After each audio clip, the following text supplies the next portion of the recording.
something we need to always bear in mind is that it is almost impossible to be able to achieve perfect skills matching in labor markets. As you can understand, in order to have perfect skills matching, then you would need to have perfect market clearing in two different markets. So, for example, when we are talking about skill mismatch, we usually refer to two different markets. The one market is the market for labor. So employers demand skilled labor, and of course individuals supply this labor. On the other side, you also have the market for learning. So employees and individuals demand learning. They want to invest in the development of their human capital and in the improvement of their skills. And at the same time, employers are increasingly becoming providers of the supply of learning. So you tend to have two different markets, and these different markets are interlocking. They interact between each other. For example, if employers demand a lot of labor, if there is a high demand for skills in labor markets, then this provides an incentive to workers and to individuals to invest even more in developing their own skills. So you can see how the two markets, the market for labor and the market for learning, interact with each other, and how developments in the one market will affect incentives in the other market. So if you want to have perfect skills matching, it is very difficult to make all of these different individual decisions made by individuals and by employers to come in to be synchronized and to somehow magically converge to a perfect equilibrium, as economists would tend to say it. Now, in order to achieve, of course, this perfect matching, it is also the case that you need to have two powerful forces also converging. So, usually economists would argue that if you have some sort of a discrepancy between supply and demand, then there is an adjustment of different type of signals. For example, adjustment of prices. So, an example of this would be if employers demand skilled labor, and this demand is higher than the amount of supply, then you get skill shortages in a labor market. Economists would argue that if you have this disequilibrium, then what would happen is that you would expect that because of the high demand and the lack of supply, the wages would start increasing. So if wages then start increasing, more workers would be inclined to offer and supply their labor. And in this manner, the labor market would adjust, and you would end up from a situation where you have some temporary mismatch towards a situation where, once again, the labor market would find some matched balance. The same would hold, for example, with regards to the movement of workers between jobs. If there is a situation where there's a lot of unemployment, for example, in one regional labor market, but there is a high demand in another regional labor market, then you would expect that workers, if there is perfect mobility, would move from one region to the other. So, in this way, you would again manage to attain some form of matching. Now, when we're talking about the market for skills, it is not only an issue of market mechanisms and better resource allocation. It's very important for you to understand that the market for skills is a very, very important organism, ecosystem, which comprises not only of individual actors, but it's also mediated by a lot of different social actors. So, in the market for skills, social partners also have a very important role. Employers' associations, employee associations, governments, public employment services, all of these different institutions interact with each other in the market for skills. So whether or not you can manage to have a perfect matching is also an issue of having very, very powerful and efficient collective bargaining and social political processes operating. Moving to slide number 6. Even though, as I mentioned, it would be very difficult to manage to attain perfect skills matching, it is important to realize that in most economies, you will tend to have at least some form of skill mismatch, some amount of skill mismatch. And this is perfectly natural. We all understand that economies and societies are dynamically change over time. In particular, in this era, where we are seeing rapid digitalization, we can understand that skill needs are changing relatively quickly in particular industries, in particular occupations. We also know that Europe in particular is faced with tremendous challenges of aging, of demography.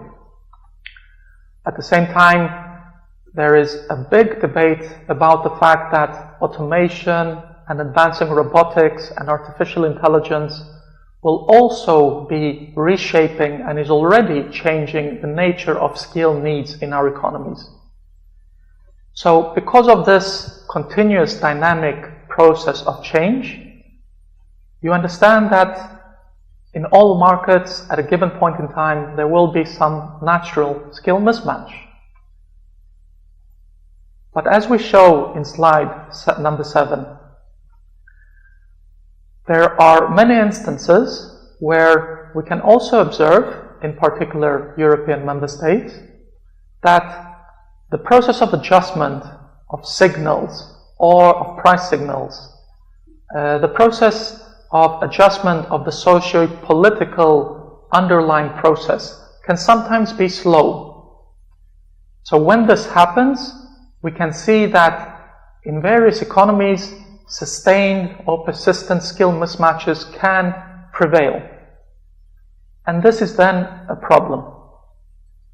So there are many reasons why we can observe that this process of efficient resource allocation or efficient socio-political adjustment may be slowed down.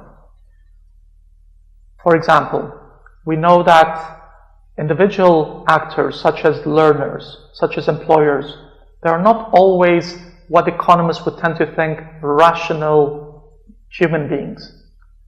We know that especially when people are considering their investment in the type of learning that they will do, or when employers are considering what type of labor they should hire, these decisions are inherently uncertain.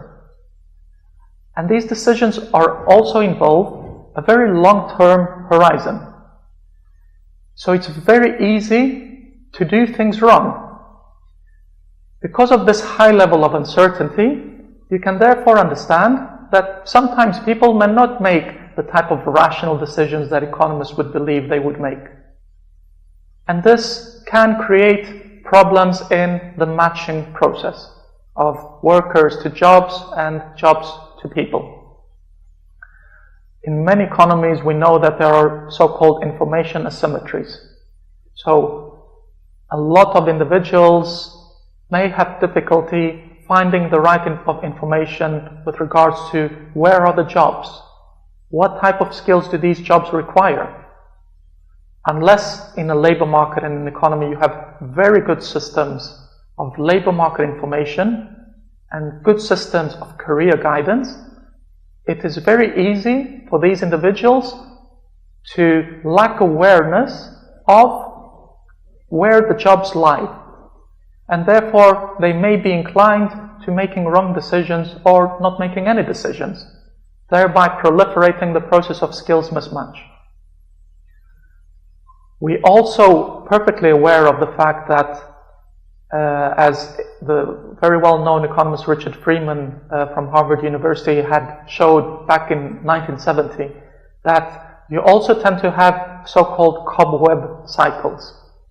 This means, for example, that the education and training process is always a little bit slower than changes in the labor market. So because of this slower reaction, for example, if there is a high demand for particular engineers in a particular year, let's say in 2017, by the time individuals, learners, families understand that there is this high demand, by the time the students go to university, study for 4 years, get a degree, you can see how this slower adjustment process from the side of education and training may still enable skill mismatches in the labor market to exist for a given number of years. And there are, of course, many other different reasons why you may have skill mismatch. We would expect, for example, as I mentioned, that individuals would be able to move from one region to the other, from one country to the other, but this is simply not true. In Europe, we are aware of the fact that only 3% of the European population has moved from one country to the other to find a job, whereas the percentage in the United States is over 20%. There are linguistic barriers, there are difficulties with regards to leaving your family, deciding to move with your families, or if you have children. So these mobility barriers may also be a reason why skill mismatches may proliferate. In particular, we know that there are problems also with individuals recognizing their qualifications that they may have gained from one country, recognizing them in another European country. And this is why initiatives like the European Qualification Framework are so important, so that learners from different European countries can have some sort of transparency in their qualifications. And this can facilitate their mobility between countries in a much easier fashion.